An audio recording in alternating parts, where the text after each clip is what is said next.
Hi everyone, my name is Monika Vedi and I welcome you all to JEE1 channel. बच्चों, क्या आप भी इसी प्रॉब्लम से गुजर रहे हैं जहां पे ढेरों बच्चे अपने अपकमिंग प्री बोर्ड एग्जामिनेशंस और JEE मेन एग्जामिनेशन को बैलेंस नहीं कर पा रहे हैं और सोच रहे हैं कि यार इसकी तैयारी करें तो वो हाथ से निकलता दिखता है और उसकी तैयारी करें तो ये हाथ से निकलता दिख रहा है? अगर आपका जवाब हाँ है तो यहाँ ये वीडियो आपके लिए है। तो चलिए फटाफट से मैं ये स्टार्ट करती हूँ। बेसिकली द थिंग इज बेटा, एक बात तो तय है कि अगला आने वाला 1.5 महीना आपके लिए बहुत ज्यादा क्रूशियल होने वाला है। और उसके क्रूशियल हो भी क्यों ना, बेसिकली अगर JEE क्रैक करना इतना आसान होता तो क्या हर घर में IITN ना होता? देखो बेटा, परीक्षा है, मुश्किल है, घड़ी मुश्किल है, चीजें अजीब हैं, अभी सर्दी भी आ गई है, खाना पीना सोना सारी चीजें, आपको अपनी स्लीपिंग पैटर्न चेंज हो रहे हैं, आपका ईटिंग पैटर्न्स, हर चीज क्लटर हो रही है।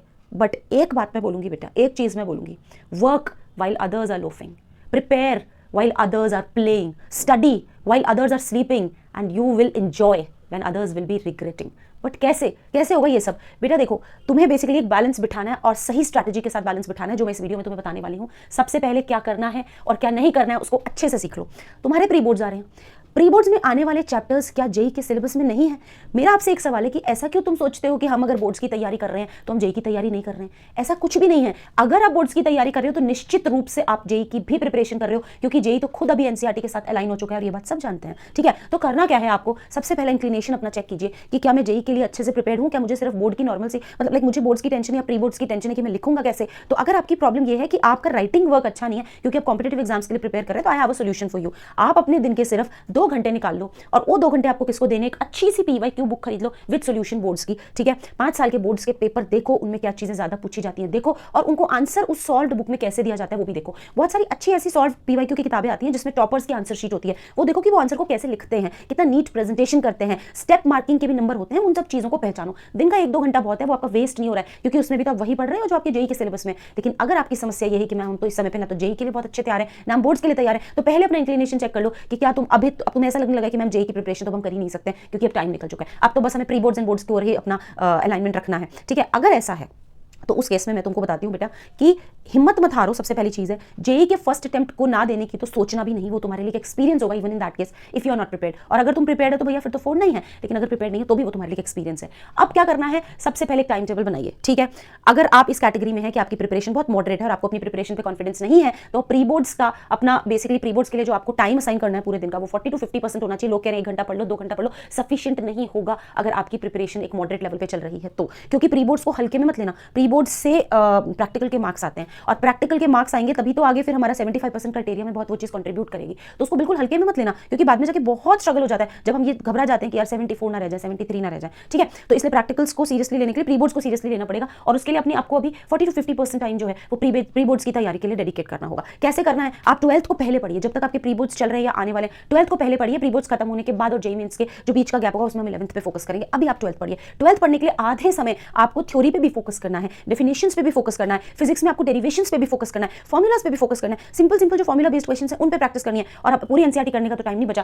तो एटलीस्ट वही जो मैंने आपको भी बोला कि एक अच्छी सी PYQ बुक खरीद लो और उसके ऊपर सॉल्व होनी चाहिए, उसको पढ़ना शुरू कर दो और उसमें आंसर्स कैसे लिखे जाते हैं वो देखना शुरू कर दो। दिन में 1 से 2 आंसर लिख लो तो बेहतरीन है। एक दिन में सुबह या शाम को जब भी आपको टाइम मिले तो 1-2 आंसर्स लिखना शुरू करो, द बेस्ट है बेटा। ठीक है, और उसके अलावा focus mainly on 12th portion, मतलब अभी आपको ना 11th का पोर्शन नहीं देखना है टिल योर प्री बोर्ड्स। तो भी तो आप JEE की तैयारी तो कर ही रहे हो ना साथ साथ। अगर 12th के लिए NCERT पढ़ रहे हो तो JEE की नहीं पढ़ रहे हो क्या? पढ़ रहे हो। ये तो बिल्कुल फालतू की बात हुई कि अगर मैं एक NCERT पढ़ रहा हूँ तो मैं JEE की तैयारी नहीं कर रहा हूँ, तो बिल्कुल फालतू। कोई भी सब्जेक्ट में अगर आप अपनी कोई भी टेक्स्ट बुक पढ़ रहे हो, आप JEE की तैयारी तो बाय डिफॉल्ट कर ही रहे हो, तो अपने आप को कॉन्फिडेंट रखा करो। ठीक है, दूसरी चीज है क्या नहीं करना है। अब बेटा स्कूल के अननेसेसरीली अटेंडेंस अपनी नहीं बढ़ानी है, आपको मिनिमम पॉसिबल डेज स्कूल जाना है, एक्स्ट्रा जाना ही नहीं है। मुझे नहीं पता स्कूल तुम्हारे रिजल्ट में क्या कंट्रीब्यूट करेगा, डेली स्कूल जाने से तुम्हारा बोर्ड्स का रिजल्ट जरूर बिगड़ जाएगा, JEE जरूर बिगड़ जाएगा। तो डेली स्कूल नहीं जाना है, कम से कम स्कूल जाओ। बहुत ज्यादा स्टूडियस एंड बहुत ज्यादा अभी वैसा बनने की जरूरत नहीं है, ओबीडियंट है ना, नहीं बनने की जरूरत है। तो मिनिमम जाओ, इतना जाओ कि हाँ अपने को नेगेटिव इंपैक्ट ना पड़े, ओवर इंप्रेशन भी नहीं जमाना है। ठीक है, डू नॉट इवन थिंक कि तुम JEE का फर्स्ट अटेम्प्ट जो है वो मिस आउट करने वाले हो, ड्रॉप आउट करने वाले हो, फर्जीवाड़े से देने वाले हो, ये मत सोचो। तुम 12th पोर्शन पे फोकस करो, फिर उसके बाद जो प्री बोर्ड्स और JEE मेंस के बीच में जो तुम्हें गैप मिलेगा उसमें 11th की अच्छी इंपॉर्टेंट चेकलिस्ट में वीडियो डालूंगी, उसमें से देख के कर लेना,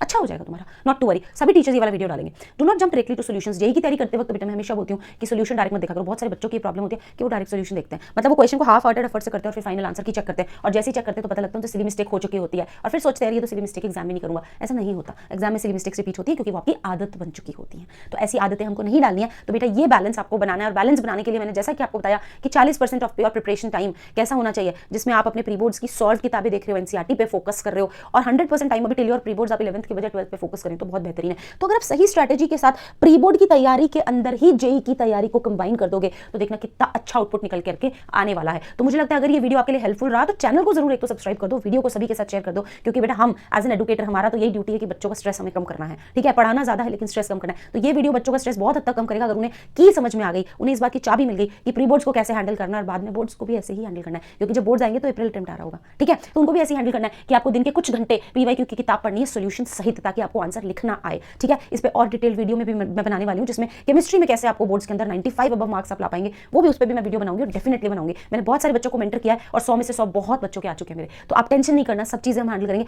एज ऑफ नाउ आप इंपॉर्टेंट चीजें कर लो बोर्ड्स के हिसाब से, और सॉल्व किताबें पीवाईक्यू की पकड़ लो, क्योंकि उसी में से क्वेश्चन पेपर बनता है। उसके अलावा स्कूल वाले जो बताते हैं ना कि ये इंपॉर्टेंट है, उनको भी थोड़ा अच्छे से कर लो। ठीक है, तो ये मत मानना कि हमारी जेई की तैयारी नहीं हो रही, आप कुछ भी पढ़ रहे हो ना, आपकी जेई की तैयारी तो हो ही रही है। With that I would like to end this video, and फिर भी मैं बताऊंगी कि बेटा प्रेडिक्टिव पेपर हमारे ऐप पे स्टार्ट होने वाले हैं, तो आप उसका हिस्सा बनिए, क्योंकि ये 10 प्रेडिक्टिव पेपर जितने भी सीरियस बच्चे हैं इन प्रेडिक्टिव पेपर्स को देने वाले हैं। तुम इस बात का भरोसा रखो कि इन 10 प्रेडिक्टिव पेपर्स में से तुम्हारे जेईई मेन के क्वेश्चंस आएंगे, ये बात तय है, क्योंकि बहुत ही बेहतरीन एनालिसिस के बाद हम ये पेपर्स बना रहे हैं। साथ ही साथ तुमको डिटेल वीडियो सॉल्यूशंस भी मिलेंगे, अनलिमिटेड अटेम्प्ट्स मिलेंगे, गारंटीड तुम्हारा सिलेक्शन है अगर तुम सीरियसली जेईई मेन के इन 10 प्रेडिक्टिव पेपर्स को अटेम्प्ट करते हो। Jeevan plus and genius plus batches are already live on the app, जहां पे आपको आरबीसी क्लासेस के साथ साथ बहुत सारी लाइव क्लासेस, आरबीसी मतलब रैंक बूस्टर क्लासेस, और बहुत सारी लाइव क्लासेस मिलती हैं जीनियस प्लस 2025 एस्पिरेंट्स के लिए, जीवन प्लस 2024 एस्पिरेंट्स के लिए, एंड फ्री कंटेंट आपको जो भी YouTube पे हमारे सेशंस होते हैं उसके जितने भी नोट्स हैं वो आपको ऐप पे मिलेंगे। तो अभी तक अगर आप अपने इंस्टॉल नहीं करिए तो जल्दी से जल्दी इंस्टॉल कर लो। एंड विद दैट मैं कहूंगी कि हाँ बेटा ये टेस्ट जरूर देना, बहुत सारे ऐप पे फ्री टेस्ट हैं तो उनके सॉल्यूशंस वगैरह सब लगे हुए हैं, तो आप ये एक्सपीरियंस जरूर लीजिए आपका। एंड वीडियो को लाइक कर दें, शेयर कर दें, चैनल को सब्सक्राइब नहीं किया तो जरूर कर दें। ठीक है बेटा, all the best, love you all.